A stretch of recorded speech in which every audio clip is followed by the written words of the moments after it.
Hello, everyone. Welcome to the Workers Credit Union studios at FATV. This is the fourth episode of the Kushmerek Connection. And joining me today is no stranger to the studio, is no stranger to working with me. At the time of filming, this is the City Council Vice President, Elizabeth Walsh. Beth, so nice to see you. Thank you for joining me on today's show. Thank you for having me.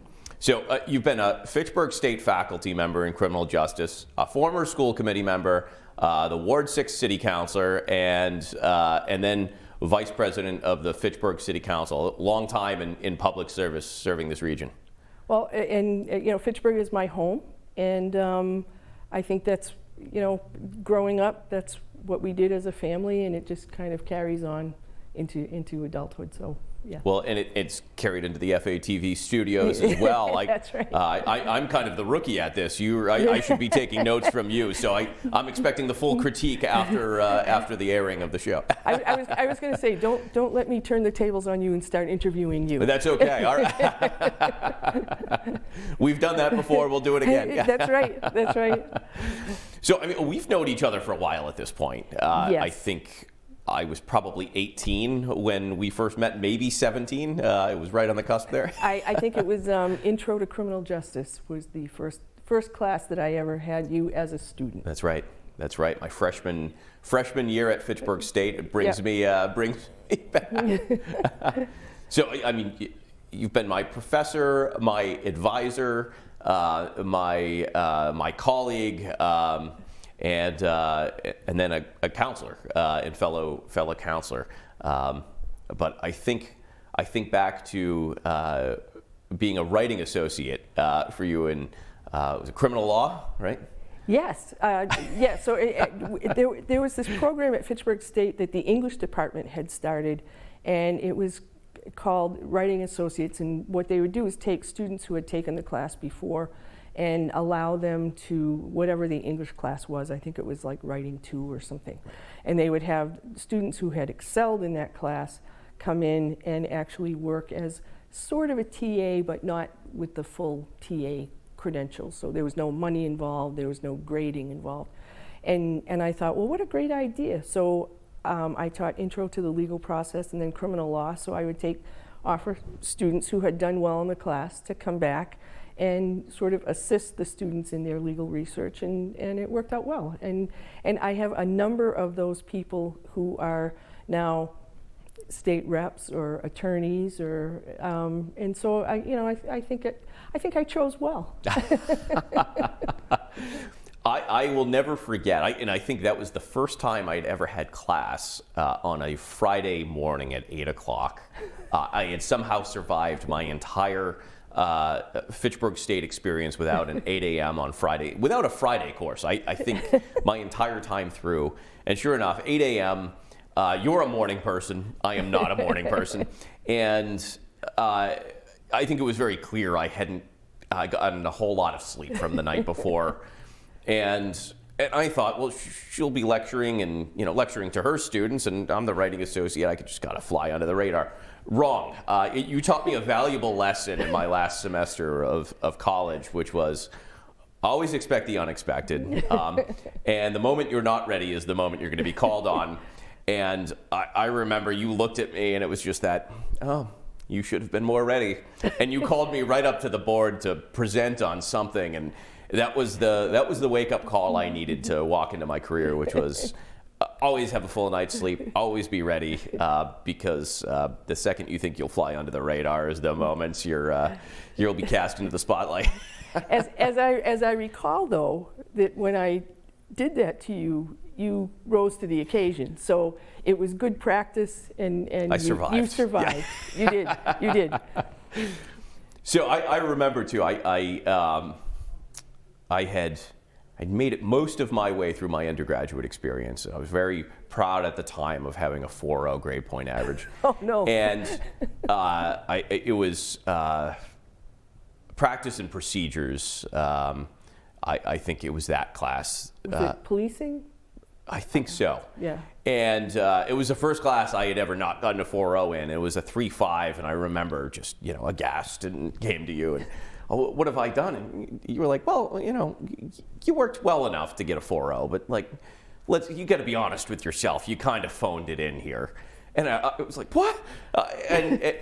And horrified at the time. And now I look back, you taught me yet another valuable lesson of, just because it's good doesn't mean it's good enough. And you have to meet your own standard. That was one of those like, okay, well, I broke my streak. And after that first week of, again, of being aghast, then it was really, it was that valuable lesson of like, all right, yeah, I had to admit to myself, like, yeah, I did phone it in, and 3.5 is still good, but I should have done better, and I could have done better, and someone called me out on it, and it was that, all right, don't take anything for granted, and just because you think you know it doesn't mean you should just be present. I shook you from your complacency. You did indeed.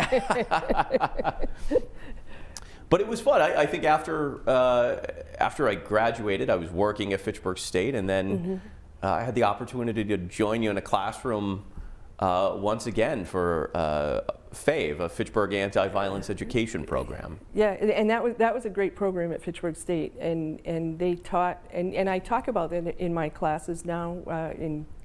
I'm retired from full-time teaching, but I teach part-time, and so in my criminal law class, we talk about bystanders, and whether bystanders have an obligation to intervene, and then I talk about the anti-violence education program, and at the time it involved everyone on campus participated, students, faculty, administrative people, all participated, and it was a really great program.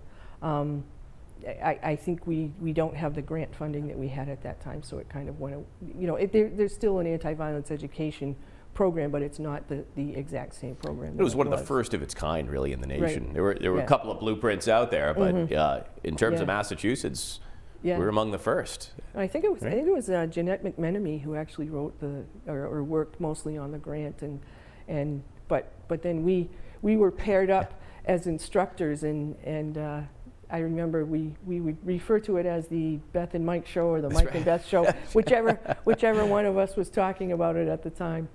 And it was difficult and really tough subject matter, right? But it was fun to work with you on that, and then to try to find a way to make it relevant to a group of 17, 18, 19-year-olds. Right, right. And some of the scenarios that were developed initially, I think, didn't really ring true to the students, so there was some, trying to rework those, and then bringing those to the students and having that resonate with them in their current lives on campus. I was proud of Fitchburg State of making the decision to launch into that program too, because it really spoke to, we're not just here to provide you a 4-year education to get you into the career. It's about graduating and educating responsible individuals who are going to join communities, and we want to mold you as a better person, not just as a better professional. Yeah, and it actually did. I remember not long after, I think it was the second year of the program, I was walking behind a group of students, and someone yelled out to one of the group of students who was in front of me, and they had used some, crude language and not exactly the best phrasing, and one of the group of students in front of me turned and said to the person who yelled, "We don't do that here. This is Fitchburg State." And I thought, yes, it does work. It does work. Exactly. And they'll stare at you, maybe silent for 30 minutes or 45 minutes, but realizing that they're absorbing it and they're reflecting on it, and it has an impact. Yeah. So and there were times during we would do the presentation, then we would give them scenarios and then ask them questions about how they would respond, and sometimes the responses, I would think, were you listening to what we just said? But I think for most of them, I think it's sunk in eventually. So onto your public service, you spent 2 terms as a school committee member, then another 2 terms as Ward 6 counselor on the city council. What was the most fulfilling part of that public service experience for you?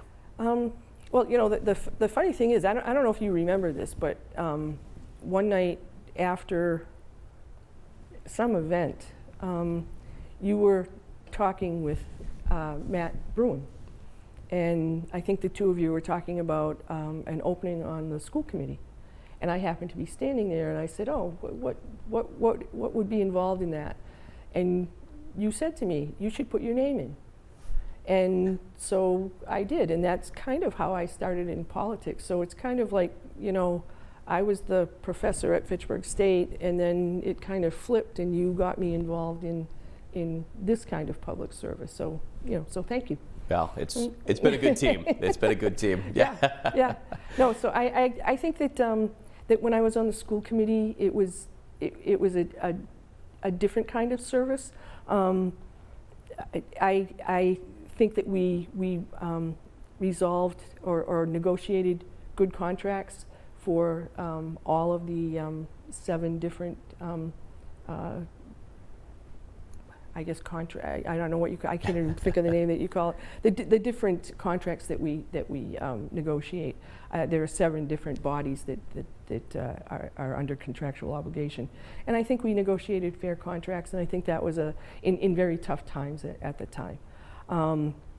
I think on the city council, I think the fact that we're now at a single tax rate, I think that was something that I thought was going to be good for the city, and I think in a little bit the residents are paying a little more, but once the commercial development, industrial development become more prominent, I think that the residents are going to feel some relief from those taxes. Absolutely. So I think that that's going to be good.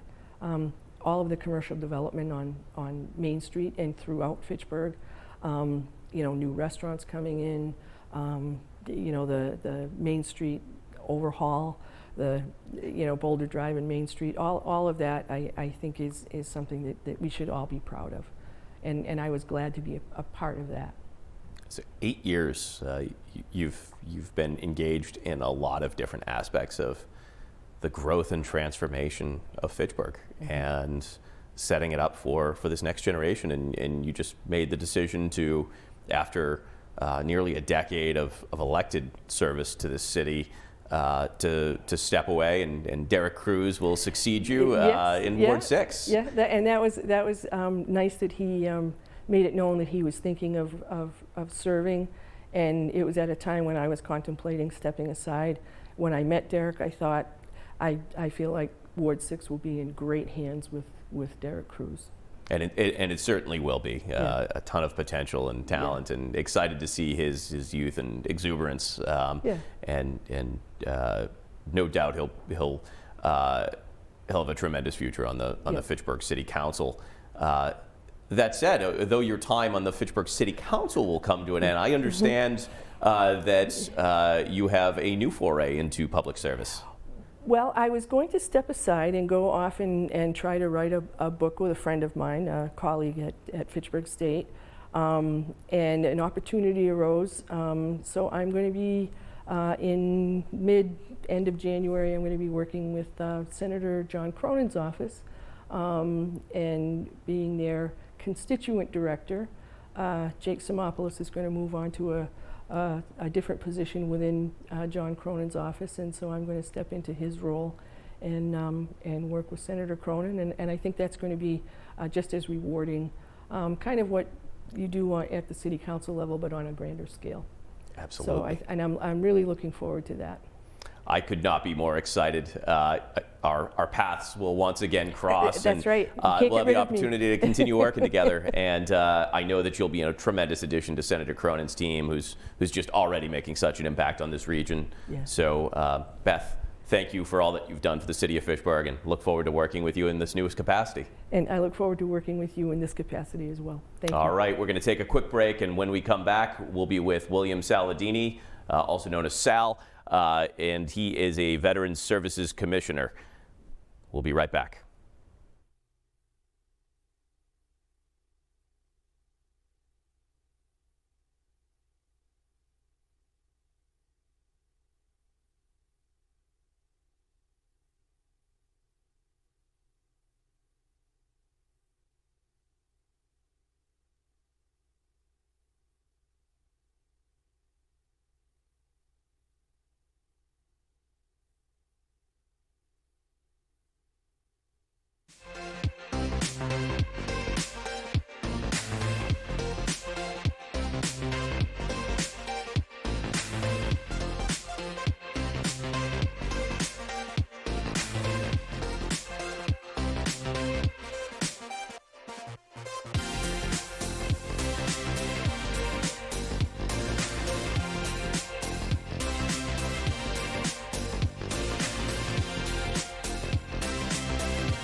And welcome back. I'm thrilled to be joined by William Sal Saladini, who is a U.S. Army veteran.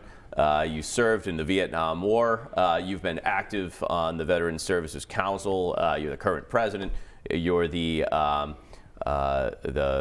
commander of the American Legion Post 10. Yes. And you're also someone who just seemingly does everything that's involved in the veterans community. And then most recently and notably, the 2021 Veteran of the Year named by the Veterans Council. So congratulations. Thank you very much. It was quite a surprise because I'm usually the one who picks it. But they didn't mention nothing of it this year, so I was wondering why I couldn't get a program even that day. They kept taking the program right out of your hand, Yes. didn't they? Yeah. No, but it was a great honor, and I am very proud of it. I have been involved in the city for quite a few years because even when I'm a retired firefighter. Sure. And I was union president there, and I did a lot of work for the city then of doing fundraisers, of having macaroni dinners and stuff like that so we could get money for the Civic Day events. And so I've always been involved in things like this. And then when Michelle Marino corralled me in to help on the veterans, I found it was great. It was a great honor to do it. And a lot of it is, I have pride in Fitchburg. I grew up here in Fitchburg. Lucy Helen Hospital I was born in. And grew up, and so I have a lot of pride in Fitchburg, and I always have. They've given me a great career and everything, so now I'm trying to always give back. That's what I want to do. I want to help veterans big time because I know what it's like, but trying to get members in, it's tight, it's tough. Right now, as far as the Veterans Council, we do a lot of fundraisers to raise money, and this has been building big. Finally, it's getting there. This year we're going to be able to give out some extra money to veterans and families and help them out because of money we've raised, because of the wonderful community who backs us with everything on when we have events. I mean, and I have to say, the politicians here in Fitchburg are great. They always back us on everything we have, so it's... You guys are amazing to work with, and it's one of those where, you look at the council, but just all of the veteran volunteers in our city, and the service you've already given to our country, and so many of you, just like you mentioned, and in a lifetime dedicated to this community. Yes. And you just don't stop. It's that mindset of service and of civic pride and obligation and duty, and it makes us better, and it makes us want to work harder and run faster. And so you really set the pace, and we just try to keep up. Yeah. No, it is great. I mean, like I said, there is a lot of support, and that's the main thing. And as far as myself, I'm going to keep going as long as I can. So, you and I have talked about how we try to bridge that gap. Often when we see our volunteers and our veterans counselors, they're typically of an older generation. Yeah. Often Korea, Vietnam, and with no bridge to our more recent conflict era veterans. And how do we get them involved? And why is it important that we get our newest generation of vets involved? It's very important because, like I said, I don't know how many more years I'm going to be able to do it, but hopefully I can do it. And I understand the young generation. I understand it. I was young at one time, and you start out a family. I mean, I had 4 kids and everything like that. I was working 2 jobs so I understand these people they don't want, but it is very important for the future of the city and everything that the more we get involved, the better it is. I just set up a meeting. I'm going to go talk with the firefighters at one of their union meetings and try to, because we have a lot of veterans over there in the fire department service now and also in the police service. I did just recruit 2 new members for the Legion, but I got one of them who's coming over, 2 I got now coming over to the Veterans Council and help out. Because right now there's 8 of us who run this whole thing. And we just can't do it all. We need the help, and we need it big time. But as long as we get the city support and we got great counselors and reps like you and everything helping us, we'll keep striving. We'll get there. So for all the folks at home who are thinking, Okay, all right. I'm in. I'm ready to serve once again. How do folks get involved? Do they contact the Veterans Commissioner? Yeah, that's the easiest way is contact Michelle Marino. Great.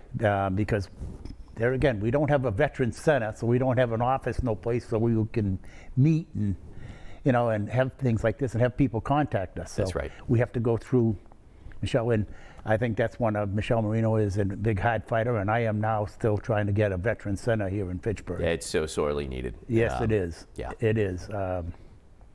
We see it in other communities and the impact it has, and just creating a place for our veterans to be. A place for our veterans, and so that we can have a place too that we can run these functions outside. That's right.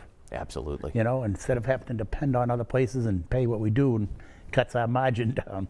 So, but it would be great if we could see one, and I'm not going to give up on that. I'm going to keep fighting for one. So, a conversation you and I had on Veterans Day, you had really a very memorable moment that you were quite proud of several years ago, and the recognition of our Vietnam-era veterans. Yes. Talk a little bit about that recognition and why it was so important to our Vietnam vets. That was, in fact, Michelle Marino, who started that committee, and she asked me to be on it with Johnny Lyle. Yeah. And it was to recognize the veterans, a welcome home committee. Yeah. And it was something, of course, Vietnam veterans didn't get that welcome home. Yeah. And so it was quite an honor to even serve on that, and I have to thank the city and the mayor and everything. But that was it was 5 years ago, this past Veterans Day, when we were officially welcomed home, and that meant a lot to me and the other veterans to finally have that honor to be welcomed.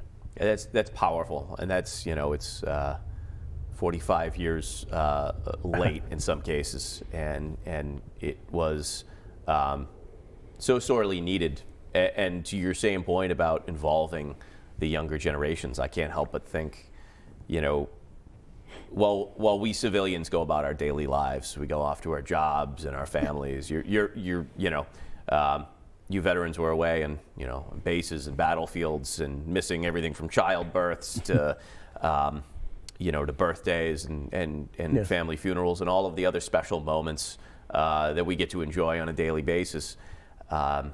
And making sure that we don't lose focus of that, and making sure we not only remind the civilians of those day-to-day sacrifices that you made, spanning a lifetime and a career, but that we recognize our veterans who have returned home from even these newest combats, right? Yes.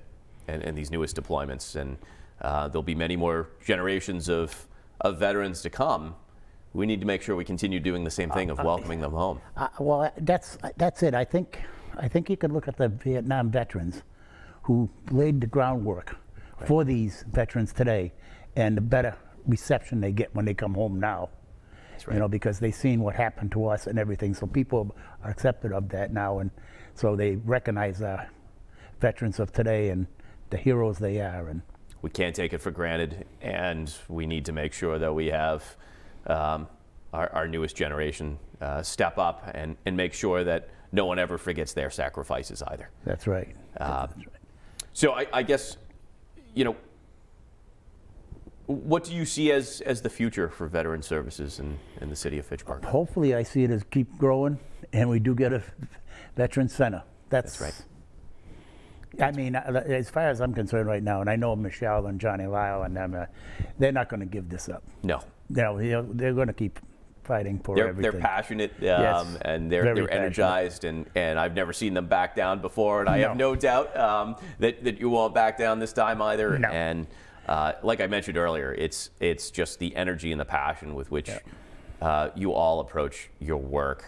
It sets the pace for the entire community, and I think how we treat our veterans community is indicative of how we view our society and how we view everybody amongst us. Yes. So I think that sets the tone, and we can learn a lot from the work that you do.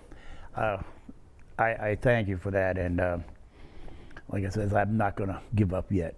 I'm not done yet with this. So if I talked about it, I talked to Michelle about retiring and that, but I can't. I just can't. Yeah. I won't believe it. You're someone you've committed your whole life to public service, Yes.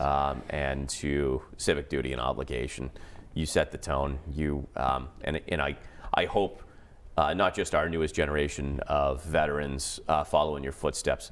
I hope our youngest generation is at home and listening, Yes. because we need to see people that step up and serve their community, serve their society, and serve their nation as proudly and with the distinction that you have. That's the thing. You get it. I have no regrets for my past. I have no regrets about going overseas. Nothing. I went over a boy and came back a man. Believe me or not. But I had a whole different attitude when I come home. But no, I'm very, very proud, and I'd do it again.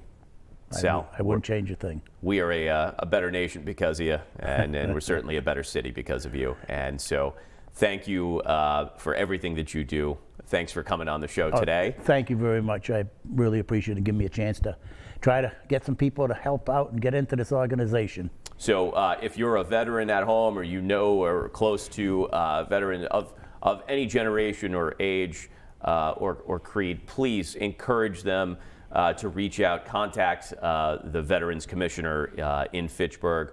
And if you're tuning in from other communities, reach out and join your local Veterans Council or Commission. Yes. It's so crucial. We need you to serve once again. We're asking you to step up once more and serve your community. To all those tuning in at home, thank you so much for joining us this month. Stay tuned next month for episode 5 of the Kushmerek Connection. Again, thank you to FATV's and the Workers Credit Union Studios. Have a wonderful day, and we'll see you again soon. Bye.